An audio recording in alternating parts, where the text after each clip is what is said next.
Ex minister గారు కదా sir అడగండి మీరు స్పీకర్ చెప్పారు సార్.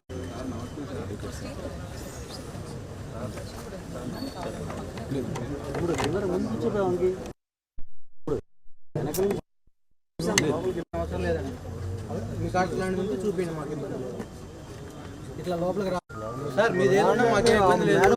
మేడం ఒక్కళ్ళే కదా ఫ్యామిలీ మెంబర్స్ వచ్చారు కాదండి. వాళ్ళు కోర్టులో కలవని చూపించండి సార్. కోర్టులో మేము ఎవరు నాపలేదు సార్. మిమ్మల్ని ఎవరు నాపలేదు. కొంతమంది ఆగారు బయట. వాళ్ళ కాడ కార్డు లేదని సండే కదా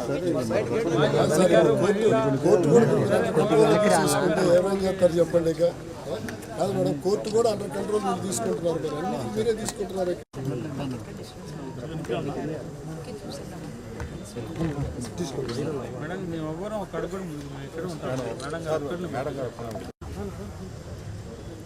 కోర్టు ప్రాంగణం కూడా ఇక మీరు కంట్రోల్ తీసేసుకుంటారు అంతేనా సార్? అన్నీ మీరే చెప్పండి. ఎక్కువ మంది వెళ్తలేదు ఎవరు వెళ్తున్నారు చెప్పండి. జస్ట్ ఒక్కళ్ళు ఆఖరికి రజనీగా ఒక్కళ్ళ పంపించమంటే కూడా మీరు ఆలోచన చేస్తారు సార్. కోటేశ్వర గారు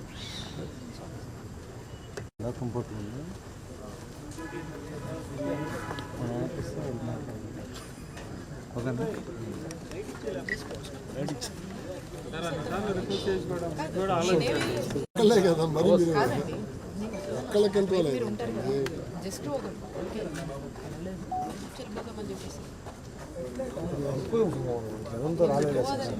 వాళ్ళందరూ ఉన్నారు. లేడీస్ పంపించండి. మీకు ఎక్కడ ఇబ్బంది అవుతుంది?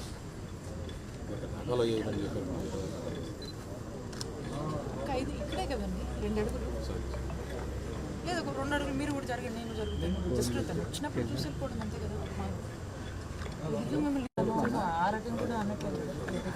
జస్ట్ మంచి మొహం చూసి వెళ్దామని వచ్చాను కదండి. నేను బాధల్లో ఉన్నాడు కదా, కలిసి వెళ్దామని వచ్చాము. నిన్నటి నుంచి వెయిటింగ్ అండి. ఆయన వాళ్ళు ఎక్కువ తెలుపులు వస్తున్నారు. ఒకళ్ళు బెయిల్ ఇవ్వాలంటే సంతకాలు పెట్టాలి. ఎందుకు రిస్ట్రిక్షన్ చేస్తున్నారు మీరు ప్రతిసారి? ఎవరు బాబు మేము ఉండేదే ఇక్కడ సార్. మీరు పంపించారు మమ్మల్ని. మీరు కోర్టులో మీరు వచ్చి మమ్మల్ని పంపించామంటారండి. ఫ్యామిలీ మెంబర్స్ కాదు సార్, మాకు వచ్చారు కూడా మీరు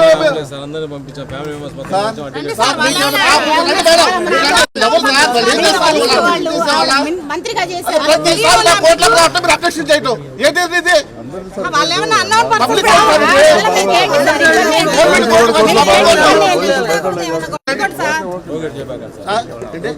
ఏంటి? ప్రోగ్రెట్ చేసేది ఏంటి? కావాలంటే మిమ్మల్ని కోసం నా చుట్టూ పెట్టండి. I will not disobey your personally request. చూసేద్దామని వచ్చాను.